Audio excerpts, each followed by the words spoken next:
जय भोले की हर हर महादेव बम बम भोले।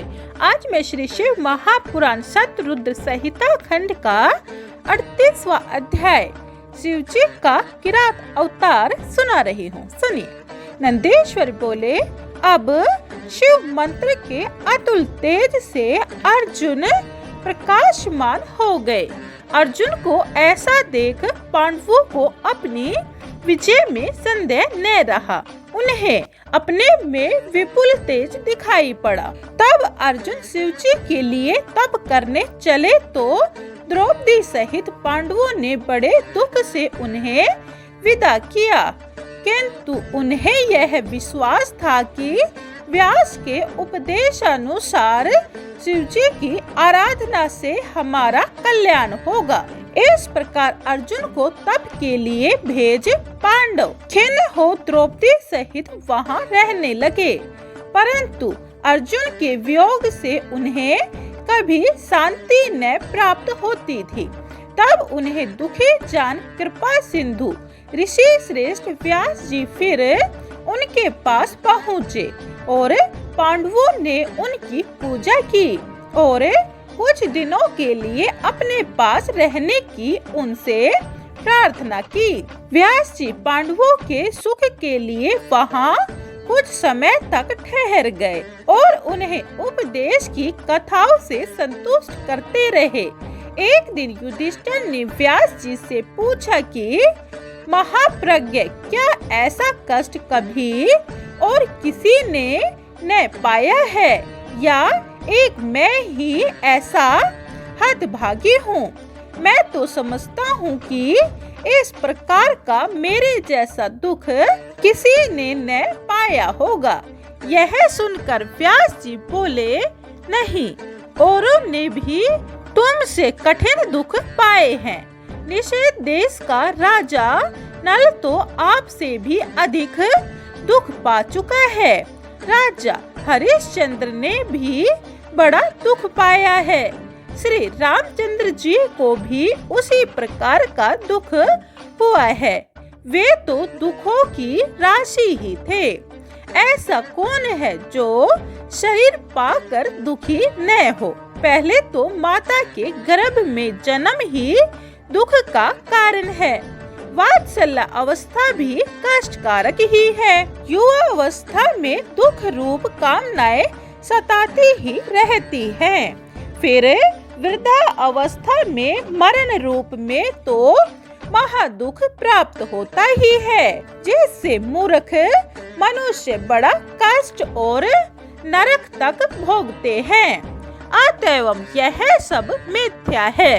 तुम सत्य का आचरण करो। शिव जी सत्य से ही प्रसन्न होते हैं। अतः मनुष्य को वही करना चाहिए। इधर तो यह अवस्था थी, उधर अर्जुन मार्ग के अनेक कष्टों को पार करते हुए इंद्रकील पर्वत पर गंगा जी के तट पर पहुँचे। फिर जैसा व्यास जी ने उपदेश किया था उसके अनुसार उन्होंने अपने वेश आदि बनाए। फिर इंद्रियों को वश में कर पार्थिव बना शिवजी का ध्यान करने लगा। तब वह तीनों काल स्नान कर विविध प्रकार शिवोपासना करता। उस उपासना से अर्जुन के सिर से तेज निकलने लगा, जिसे देखकर जीवों को भय होने लगा कि यह तेज कब शांत होगा। यह कहने के लिए लोग इंद्र के पास गए। अर्जुन के कठिन तप का वृत्तांत कहा। सचीपति वृद्ध ब्राह्मण का ब्रह्मचारी वेश बना अर्जुन की परीक्षा करने चले। तब उन्हें अपनी ओर आते देख अर्जुन ने उनकी पूजा की और पूछा कि इस समय कहाँ से आ रहे हैं। ब्राह्मण वेश में इंद्र ने वह न कह अर्जुन से यह कहा कि तुम इतनी छोटी अवस्था में तप कर रहे हो। यह तुम्हारा तप सर्वदा मुक्ति के लिए है या जप के लिए? अर्जुन ने अपना मनवंतर कहा। यह सुन ब्राह्मण ने कहा, तुम्हारा यह तप क्षत्रिय धर्म से युक्त संगत नहीं है, क्योंकि यह तप तो मुक्ति दाता है और इंद्र मोक्ष का नहीं सुख का दाता है। तुमको यह तप करना योग्य नहीं है।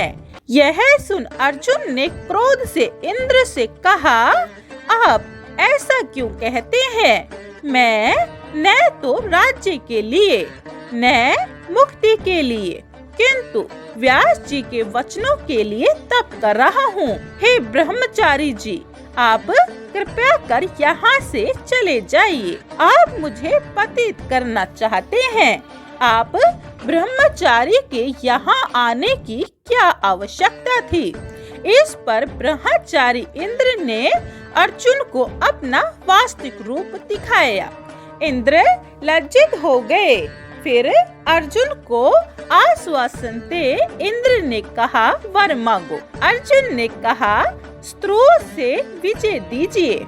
उस पर इंद्र ने दुर्योधन सहित भीष्म, द्रोण और कर्ण आदि वीरों को दुर्जय कह द्रोण पुत्र अश्वत्थामा को शिवजी का अंश बताते हुए अपनी असमर्थता व्यक्त की और कहा, इसके लिए शिवजी समर्थ हैं। तुम एकमात्र शिवजी की आराधना करो। पार्थिव विधान से अनेक उपचारों युक्त सर्वतो भाव से शिवजी की सेवा करो।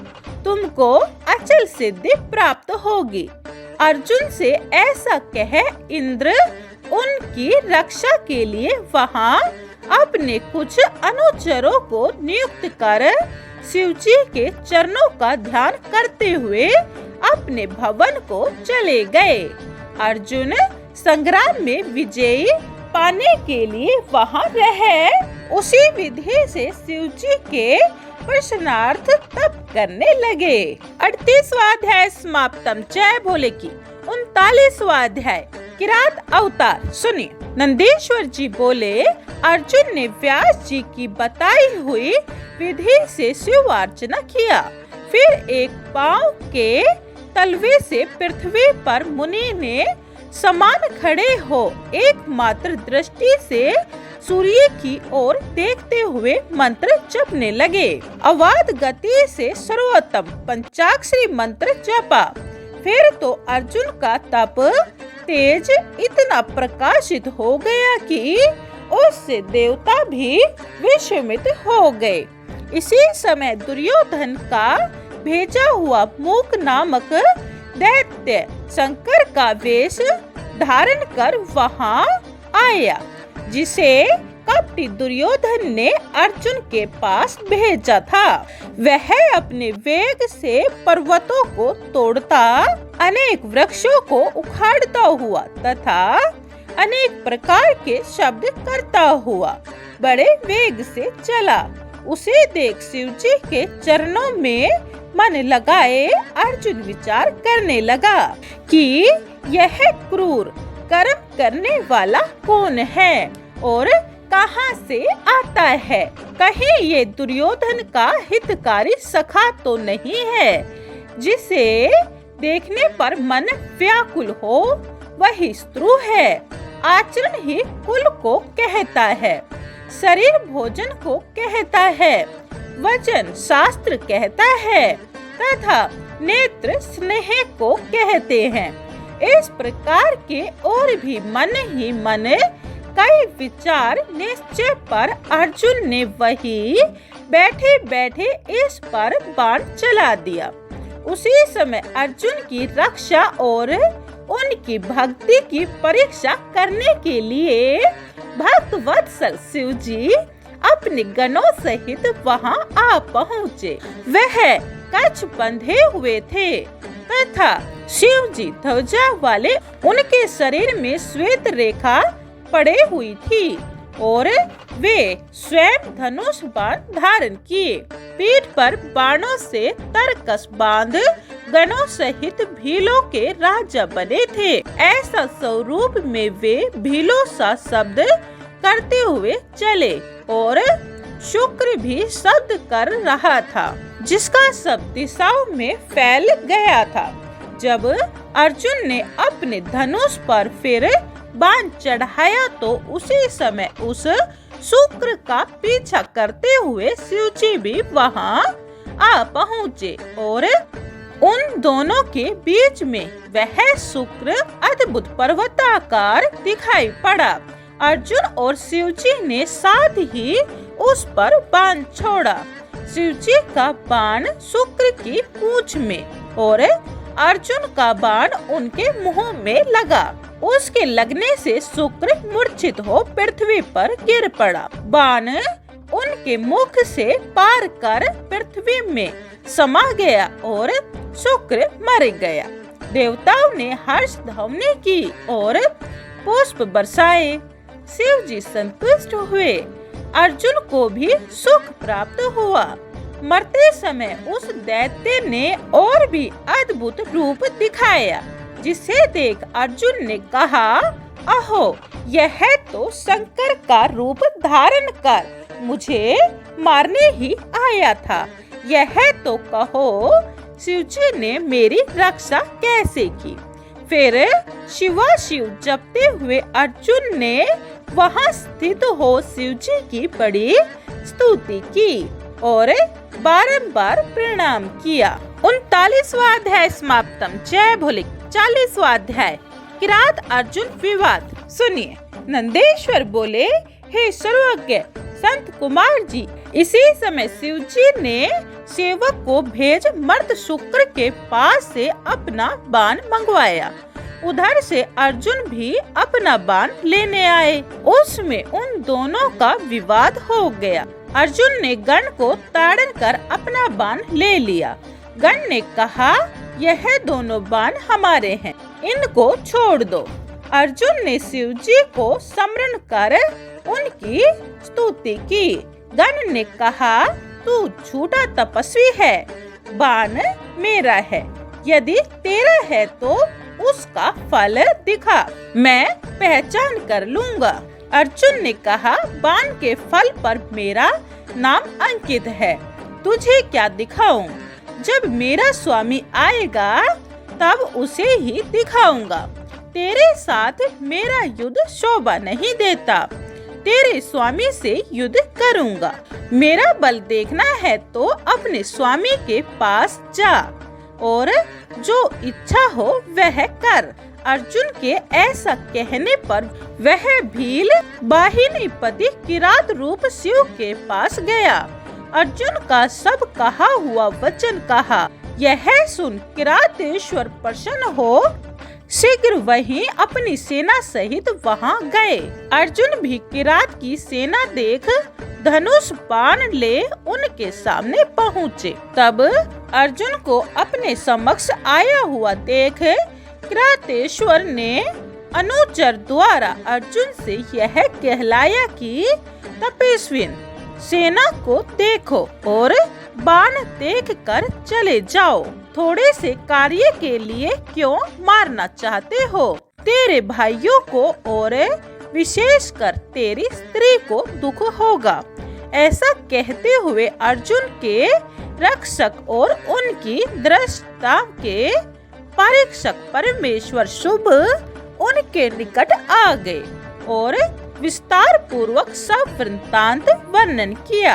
अर्जुन ने उस गण से भीलराज से कहलाया कि उसका परिणाम विपरीत होगा। यदि मैं अपने बाण दे दूंगा तो निश्चय ही कुल कलंकी कहलाऊंगा।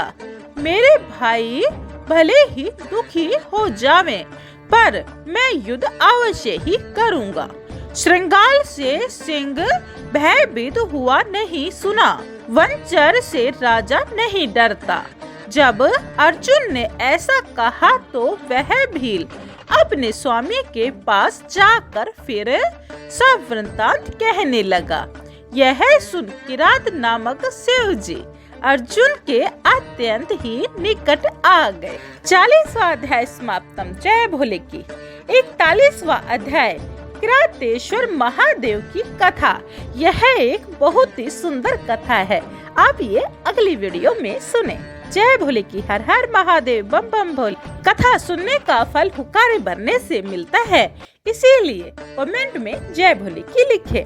जय भोले।